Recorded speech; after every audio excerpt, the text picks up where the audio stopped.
Welcome to another episode of DD on the Spot. As always, I'm your host, Ryan Johnson. Before I get to our guests here today, I'd like to remind everyone that if you enjoy this content, to please give a like and subscribe down below. We greatly appreciate it.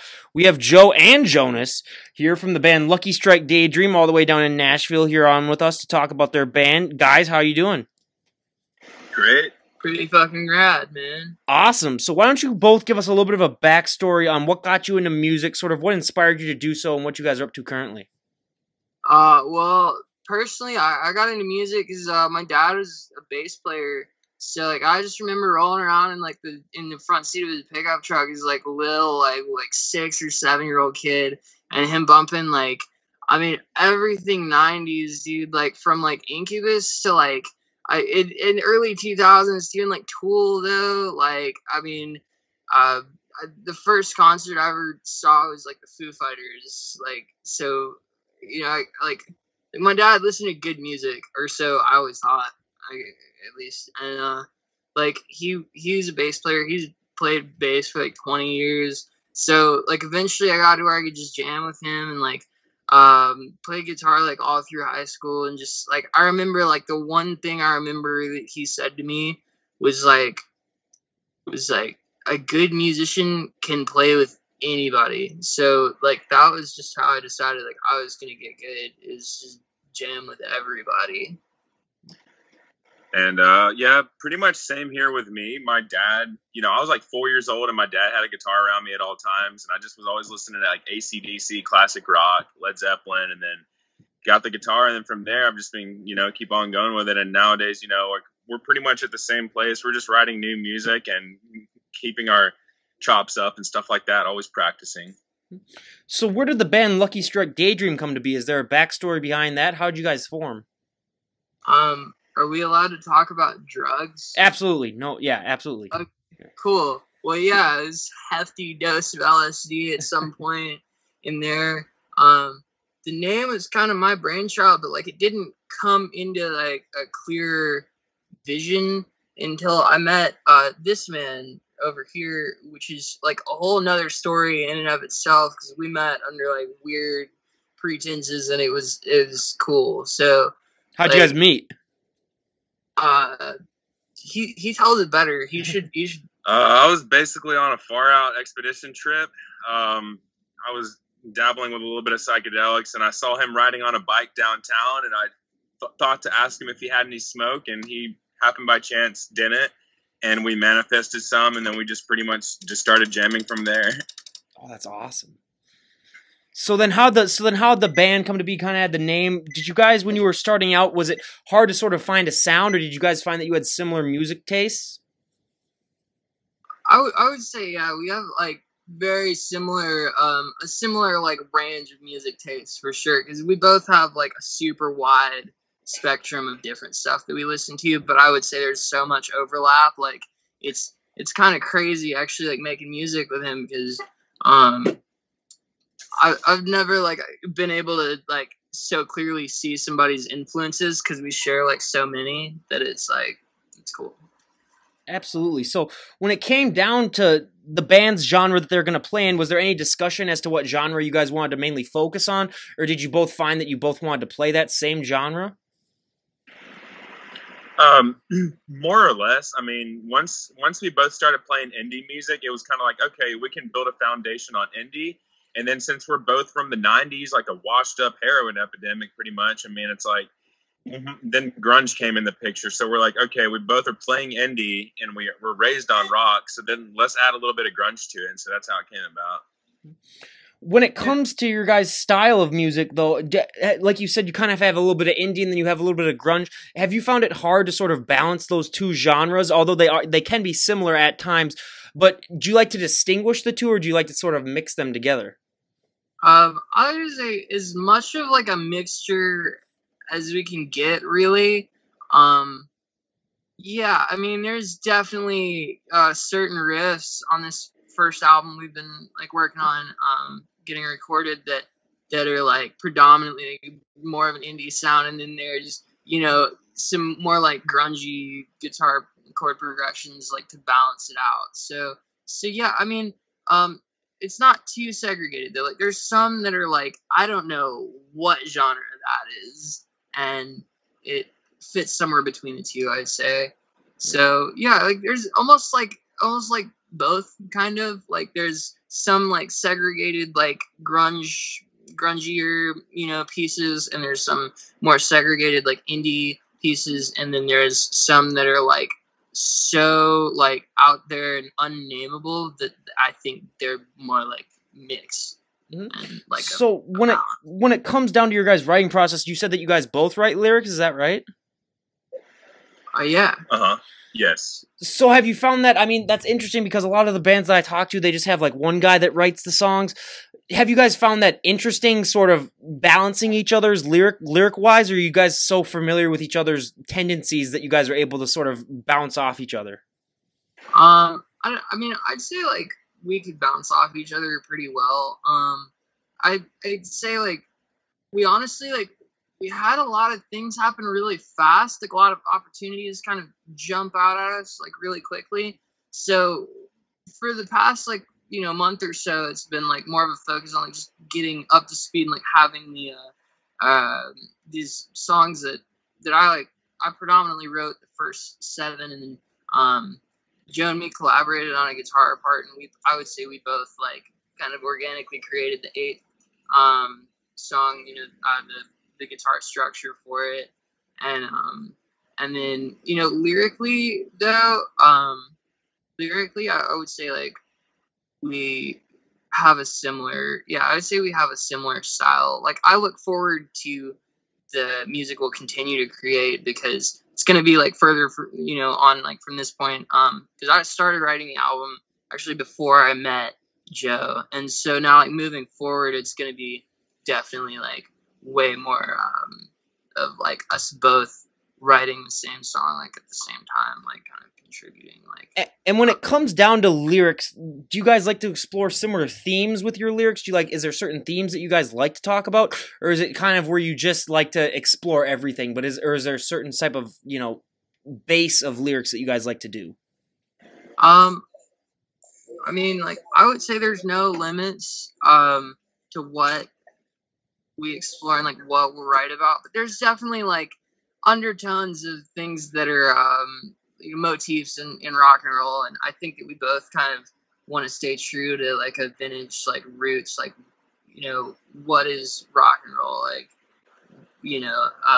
whether that's exploring just like the mantra like sex, drugs, and rock and roll, or whether that's like how can we bring some new things into it, like maybe we can like give back in a good way, like creating a like, hey, like ode to sex, drugs, and rock and roll, like it's cool, like pay your homage for sure, but like don't just go down the road of sex, drugs, and rock and roll. Like I know too many musicians that walk around this town that are like, I'm gonna be a rock star, and it's like, okay, well you're doing drugs and having sex and like you play guitar every once in a while, but like you're already living that, like it's pointless now, like you're already doing that and it's gotten you nowhere, like.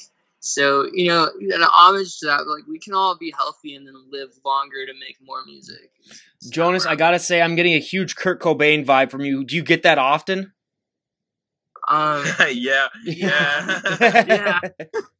As soon as I saw you and heard him talking, I was like, "Holy shit, is that Kurt Cobain or something like that?" But yeah, that's awesome. So, when you guys are sort of mixing your lyrics together, do you guys like to combine your lyrics for songs, or do you like to say like, I'm gonna write this song, you're gonna write that song, or is it sort of a mixture? I mean, I'd say it's like a little combination of both. Like we'll mix it up, and then other times if the song sounds completely solid from the get go and Jonas pretty much has it, it's like I'll be like, okay, you got that, and I'll just do the drums or bass to it. But besides that, if there's a couple lines where he's like, hey, I might change that, I'll be like, okay, well I'll finish that up, and then we'll just be like, it'll just come together like that. We love to hear first song stories. What was the first song that you guys came up with? I think, what was the name of it? Like tearing down your like hurricane doors. Oh yeah. So that's actually still unfinished. We don't have a name for it yet, but it's a guitar riff that Joe wrote, and then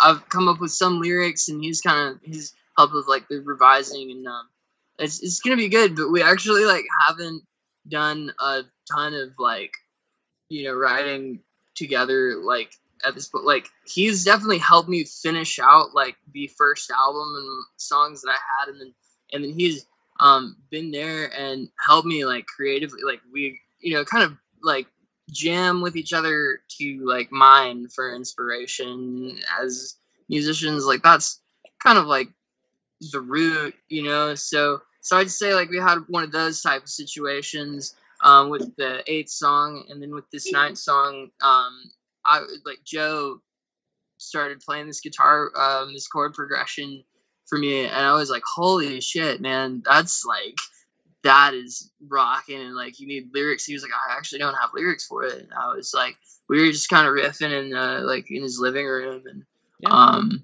so like I kind of forgot what the question was. Oh, no worries at all. No worries at all.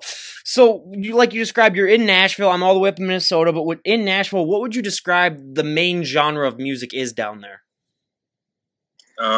At this point, and like this day and age, it's like a mix between like a alt J, like progressiveness, like a progressive rock mixed with like, I mean, there's like where we're particular at right now on West End, there's more of like a hard rock metal scene.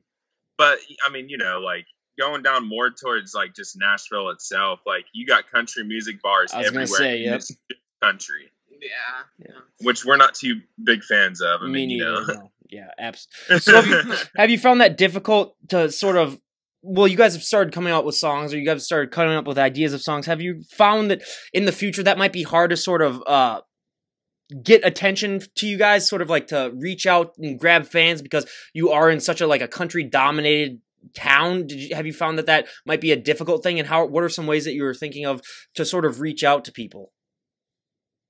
Man, just social media following for sure. I mean, it boils down to like if you have 5,000 followers on your band page and you can book a show with at a venue with the 200 person capacity, and you have enough followers that live in the area and that like actually look at your posts, like a lot of it's that, like, unfortunately, and then just like getting on bands and knowing like kind of where to book. Like there's actually a really cool like DIY scene in like Murfreesboro, which is kind of outside of Nashville, but there's like all these little house venues and stuff. So that's cool just for like exposure, and like I've seen some of the most bitchin' ass, like the coolest rock and roll like photographs and stuff come out of like the DIY like show scene in town, and it took a hit. Like I grew up with a totally different group of houses, and then the fire in like Oakland happened with a DIY venue out there, and our scene totally took a hit. But it's like it's kind of back if you know where it is. Yeah. Also, like Jonas goes as far as going up to people and just simply asking, "Hey, do you like music?" And they're like, "Yeah." And he'll be like, "Hey, can you like our band page?" And then they'll be like, "Oh yeah, I'll check out the music." And so that's how it usually goes. That's what it's all about. It's just about reaching out and just sort of establishing a base and then just going on from there. But for you guys personally, and now this is a question for both of you guys to answer, what is your definition of a good song? Like there are songs that people would describe as, just and then there's songs that people would cite as good and great. But what is the difference between, just having a decent song and having a good song? Is there a certain thing that you look for when you're writing a song too, as opposed to, a lot of people talk about having like filler songs on their albums that they do just to, sort of take up time, and then they have a few of their main songs that they just really like to focus on. What about a song would sort of make you guys say that this is going to be really great? For me, basically, like it has to be a really strong, like first musical approach. The riffs have to be something that I can have stuck in my head for the rest of the day. And then the lyrics to me are just complementing the tones. Others say that the tones complement the lyrics and you should listen more to the lyrics. But a great song to me is just as like, simply a song that you can start from scratch to finish, and just have the bare essence of just, a good chorus and simple riffs to complement it in between. And then like that chorus has to be stuck in your mind, and like, or, a nice interlude or something crazy like that, in my opinion. So, Jonas? Yeah. I was just like to build on that. Like, I mean, pretty much agree with Joe. Like, I know a lot of musicians around me. Like, I frequently hear people say like, guitar first, like in the writing process, like just write the guitar first. Like, I've done both, but personally, I feel like it always turns out a little better with the guitar parts being written first. Because like for me, like as a guitarist, first and foremost, like, and if you think about like the whole of like all musicians, like so many kids, like they take guitar lessons. Like a lot of people think this way too when they listen to music. Of like, if you took guitar lessons, like you're most likely, looking for a hook in a guitar riff in a song. So like a guitar riff that is just an absolute hook, like just grabs you and is gonna be stuck in your head and is like, how is he doing that? Like, I can't even picture it. Like I don't know, I think that's like the foundation for sure. Like that is definitely the foundation. And then like word choice and like flow of syllables and stuff is like both really crucial things as well. Just like as long as it all flows, and like I like to play with, like, I love when people do like assonance and consonants and like repeating vowel and consonant sound. Like, it's just that to me like really turns my ears on, because it's like it's almost like tongue twisters, like that kind of stuff. So I've been playing more with that like lyrically recently, but yeah, I would say just like has to have a really cool word flow, and then built on a foundation of like just the greatest hook of a guitar riff like you can muster. I always love to ask bands this when we have them on too. When it comes to naming your songs, I usually get two different responses. The first is that they'll take from the lyrics they've already had written, and then they'll come up with a song title based on the lyrics. Or secondly, sometimes they'll have the song title already written, and then they'll write lyrics based off of that. What is your guys' main reason when you guys are doing songs? What is your main method that you guys use? Or do you sometimes mix it up too? Well, just for the naming and stuff, like they come from random places. Like, I mean, the first track on the song is called Walmart, or the first track on the album is called Walmart, and like that was like I wrote that song in 5 minutes, like sitting in a Walmart parking lot after this like unfortunate end to this thing with this girl that I had, and like I was like living in a car and shit, and like, it was yeah. So like that was a thing. There was one that like I let my best friend from high school name. He was like, you should name a song.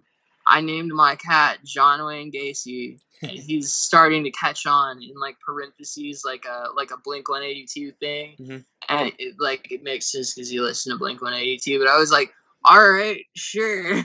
And I sent him like the song I was currently working on, and he was like, that's actually really fitting. Yeah. And I was like, okay, well, there's your song, dude. That's awesome. That's awesome. So now we go to our audience favorite part of the podcast, a little questionnaire that I like to ask. I'm going to ask you guys each, and this is for both of you guys to answer all 5 of them, 5 questions, and I have sort of the results tallied, and we're going to see how you guys sort of match up to all the other guests that I've had on the show. So for the first question, out of all the songs that have ever been written in the history of music, what is one song that you personally wish that you would come up with yourself? Oh, God. For me, because I have the same birthday as John Lennon, it's got to be Imagine. Yep. Oh, man. There's like a really, like, nobody's gonna know this song. There's a song called Running Returning by a band called Akron Family. Oh. And that is a spectacular composition of a song. Like the recording, like the style, like it's all there, and it's so complex that it's just, like, it boggles my mind. Like I try to write complex songs, and like I can't touch these people. Like this is just crazy. Like it's like what I listen to think about how complicated I would like to be able to write one day. I'm definitely going to have to give that a listen to, and I'm going to have to, say how I feel about that, because it's something that I've never heard, but I'm going to actually give that a listen to later tonight. But for our second question, out of all the artists that have ever lived, dead or alive, doesn't matter, you can pick either one. If you could perform live on stage for one performance with any artist, who would it be? Honestly, I think mine would have to be Jim Morrison. Mm-hmm. Oh God. I think it would be fun. I just saw Fiddler for the first time like 2 weeks ago, and like I think it'd be cool to play with Zach Harper. Like it'd be pretty amazing.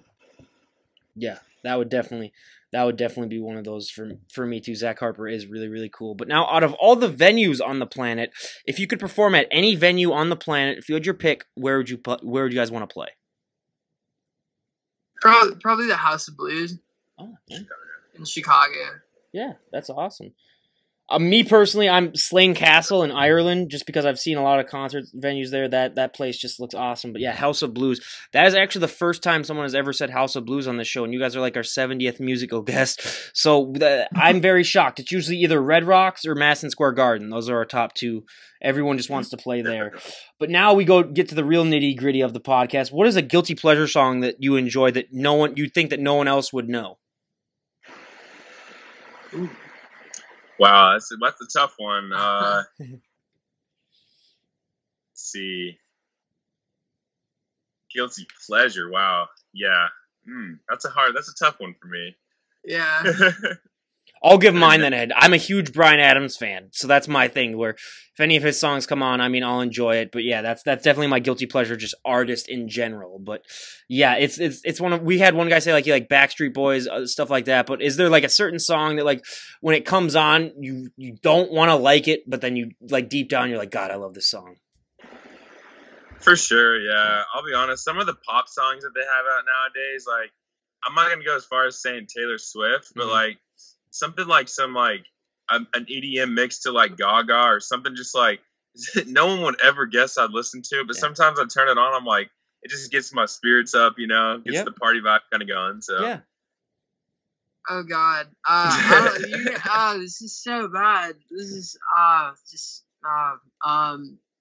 Ed Sheeran has a song where he's in a studio on a video with like a loop pedal and he's doing just insane shit. Like he's abusing the shit out of this little Martin like Junior guitar or whatever. And it's so wild. Like it's like totally the guitar that sucked me in. And then I was like, oh my God, this guy's insane. Like why does he play all these like poppy sounding songs when it's like he's like a guitar god.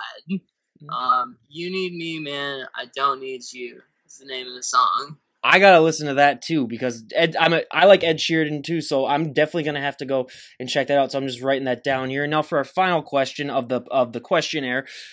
If you had the all-knowing power to eliminate one person's entire musical history, and I have to say this every single time, you are not killing this person. They're still alive. Let's just say that instead of becoming a musician, they decided to become a baker or just some other random profession. They're still alive, but if you had the all-knowing power to eliminate one person's entire music history, no one would ever remember any of their songs. Their songs would just cease to exist. If you had that all-knowing power, who would you do it to?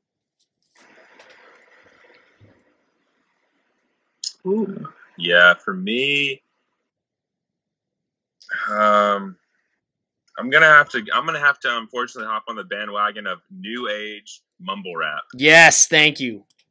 There's an artist, I think his name's like Trippie Redd or something like that. Yeah. One of those kind of artists, like I can't even remember their names, but like I just can't stand for the mumble rap. It's not music, like I'm sorry. Yeah, I kind of wish like he just never would have started because anyone can talk about like hurt from a girlfriend and wanting to do drugs and then mumbling about that. And I just think, in my opinion, just go ahead and stop all of that. Absolutely. I don't know if I could do that to a person. Like that hurts. You can always just do Nickelback. I mean, I've thought about it. I thought about it super hard. Yeah, like Nickelback or Creed, but nah, I gotta go with like. I don't want to say Toby Keith, but I hate the song Red Solo Cup. Like, so bad. Red Solo Cup. I fill you up. Let's have a party. Let's have a party. Absolutely. I mean, I couldn't agree more with that. Toby Keith, he has a restaurant up here in Minnesota that I like to go to, but that's about it. That's the only thing with him that I really, really enjoy. But I just got to ask, like, I am not a huge country fan in and of myself either, but living in a place that's so country dominated, how do you guys survive down there? Because I would just go crazy if I lived in such a country dominated city. Oh, you just gotta stay off Broadway, which is easy if you understand it. Like, look, gas stations sell beer too, and it's cheaper there. Like, it's wild. It's crazy. Wait, gas stations sell beer there? Yeah. Wow. Yeah, it's like way cheaper than like $8 per 12-ounce beer. Wow, that's awesome. So, do you guys have any shows that you guys are planning, or are you still kind of are you guys still working on that ahead of time, or is there any like venues that you guys are looking at?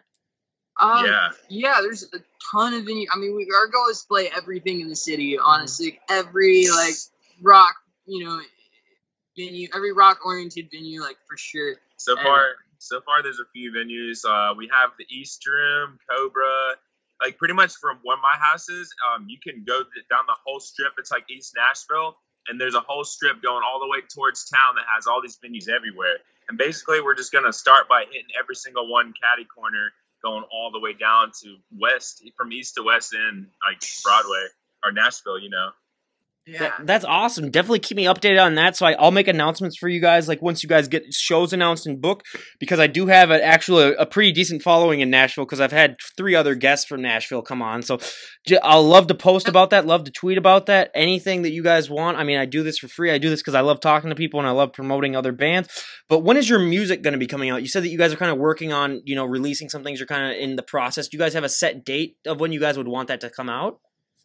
We don't have a set date yet, but it's hopefully about 4 to 6 weeks from now. Oh, nice.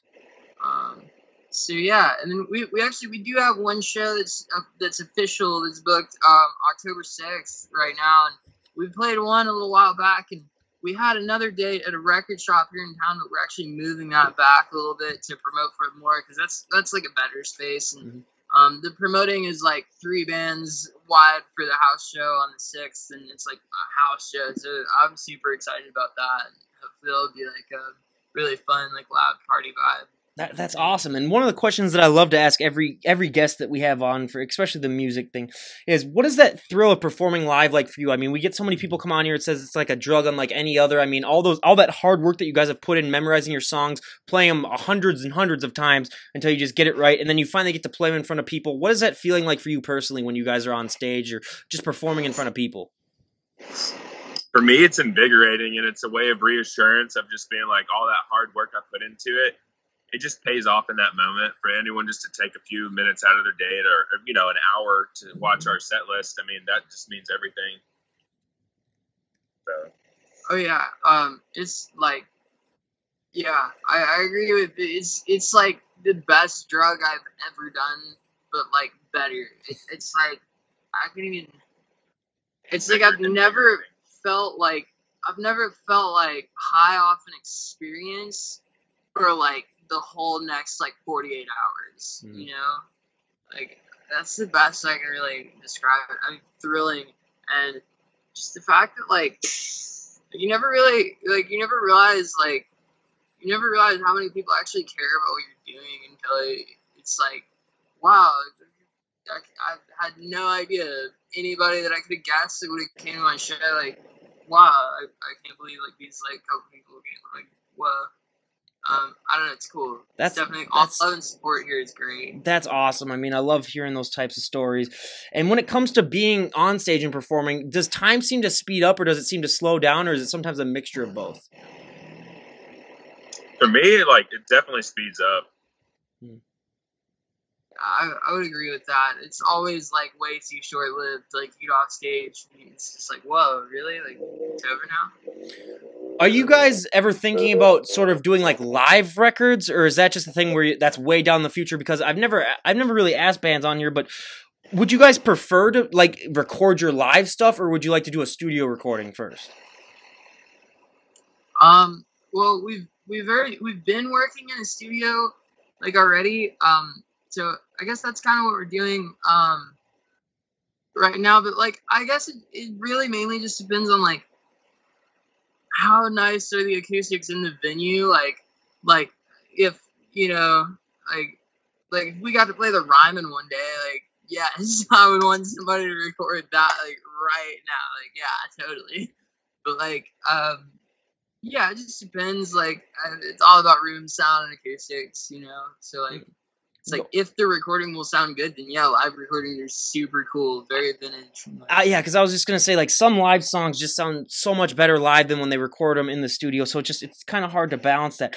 But where can people find your guys' music? I mean, do you guys have any songs released yet? Maybe like on iTunes, Spotify, any of those websites? Not yet, not at all. But we are gonna be doing like some short promo videos that'll be on our Facebook page. Yeah.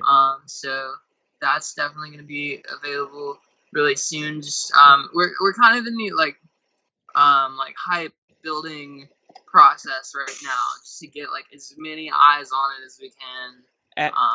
Absolutely, and I'm more than willing to help you guys do that. I mean, everyone, go check out their Facebook page. I'll leave the link down below, and then I'd like to ask these two final questions before we wrap it up here. I like to ask these to every single guest that we have on. Now, if someone, and this is another one for both of you guys to answer, if someone were to walk up to you on the street and say, like, hey, I'm really thinking about getting into music, maybe forming my own band, just sort of trying it out, seeing what it's like, what would be your best piece of advice for that person in order for them to be successful? And when I mean successful, I don't mean like becoming a huge rock star or whatever. What I mean is that they enjoyed it and they really appreciated the experience. What would be your best piece of advice to someone in order to accomplish that?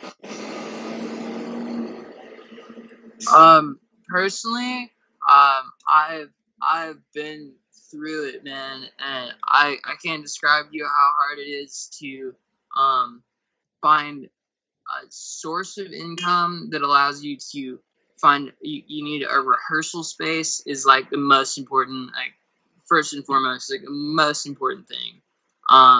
You need ideally, like in Nashville, like rent's expensive here, so we all just like get into a bunch of like roommate situations and kind of buddy up, and so ideal, like it's any musician will tell you, like it is so hard, like it is so difficult to get like 3 or 4 musicians in a room and actually like being productive together. Like, so I like my best piece of advice I would give to somebody in that situation is like be nice to everybody, like to get along with everybody, but at the same time don't take shit. Like if somebody's attitude is not working, like you need to be able to quickly decide if it's you or them, and if it's them, just back out, because you can't have attitude problems. That doesn't work. That's a plane crash.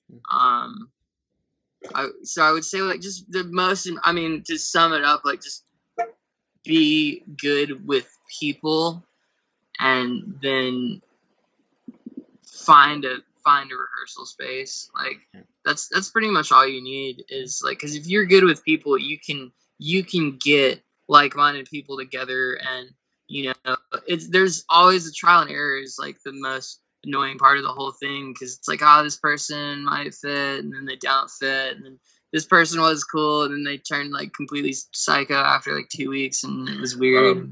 Yeah. For me, like the advice I would give is simply, follow the lines of, like Jonas said, find a practice space.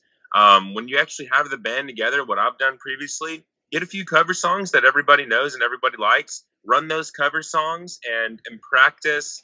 Once those cover songs are coming about, one of the members is more than likely going to go home and start riffing around and come up with a new song. When you make those cover songs, it gets you to be solid together, and then after that, you can branch off and then start writing your own songs. Yeah, so. I absolutely agree 100%. And then our final question is, if you guys could both go back and talk to the 18-year-old versions of yourself, what would be the best piece of advice you would give them musically? For me, it would have been getting more gear, because like when I was 18, I had the same acoustic that I was playing forever. And I just like, and when you have new gear, it kind of inspires. Like, I would have told myself to save up and work more and buy new gear, because I wasn't getting new gear and I wasn't getting tired of music, but I was like kind of going to drums as opposed to guitar. And so, just make sure you stay fresh up on your instruments and always go to the music store and find something that sparks your interest, Be honest. I probably would have told myself to drop out of college sooner. That and I don't know. I want to say like stop smoking pot, but like either that or smoke more pot. Yeah. Either way. Somewhere between the three of those, I couldn't honestly decide. Absolutely. I mean, yeah, both are great points. And again, you guys, Lucky Strike Daydream, I highly recommend you guys go and check out their Facebook page. They'll have music coming out soon, and I'm going to be anticipating it. I don't know about anyone else in the audience, but I'm going to be anticipating it. Once you guys release it, just let me know. I'd be more than happy to give you a plug on my next podcast that I do then after I find that out. And are there any local bands around your area that you'd like to give a shout out to before we wrap things up? Let's see. Let's real quick. I don't know. There's these guys called Bliss, and they're from Atlanta, and I'm a huge fan of them. I'd like to give a shout out to them for inspiring me. I'd like to give a shout out to Zach from Shanghai Theater. Oh, nice. Zach from Shanghai Theater, you got your own specific shout out. So every day, yeah. Inspired. Awesome. So you guys, again, Lucky Strike Daydream, I highly recommend. Just go and check them out, and when they get that music to drop, I will definitely announce it. And this is Ryan Johnson, DD on the Spot, signing out. Have a great night, everyone.